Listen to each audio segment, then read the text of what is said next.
Suportado ng mga grupo na manggagawa ang panukalang aumento sa sahod.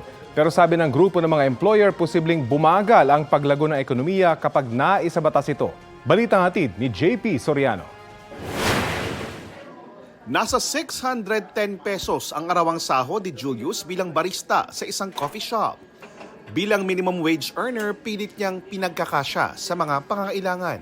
Kailangan na rin pong taasan para po makahabol din po tayo sa taas ng bilihin sa mga gastusin po. Tinalakay sa House Committee on Labor and Employment ang mga panukalang batas na nagbibigay ng taas sweldo sa mga minimum wage earner.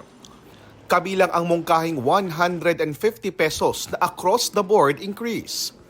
Suportado ito ng mga grupo ng manggagawa. We will be able po to lift 4 million minimum wage earners out of poverty through this legislation po based on the poverty threshold. Ang minimum wages sa Pilipinas ay nanatiling starvation wages. Ang ibig naming sabihin, sa starvation wages ay sweldong hindi kayang itawid sa poverty line ang pamilyang manggagawa. Pero sagot ng grupo ng mga employer, its implementation without careful consideration of the consequent economic impact would do more harm than good. hindi rin suportado ng National Economic and Development Authority o NEDA ang across-the-board wage increase dahil sa epekto nito sa ekonomiya.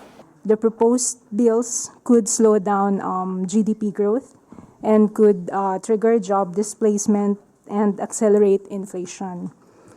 At the same time, it could increase job informality given the higher cost of hiring workers in the formal sector. Kaya para sa ilang mambabatas, I just take refuge doon sa sinabi na Inday Madiday na careful. We always recognize the balancing of efforts, the needs of the workers, and also the capacity of our employers. JP Soriano, nagbabalita para sa GMA Integrated News. Kapuso, alamin ang maiinit na balita. Bisitahin at mag-subscribe sa GMA Integrated News sa YouTube. Sa mga kapuso abroad, samahan nyo kami sa GMA Pinoy TV at sa www.gmanews.tv.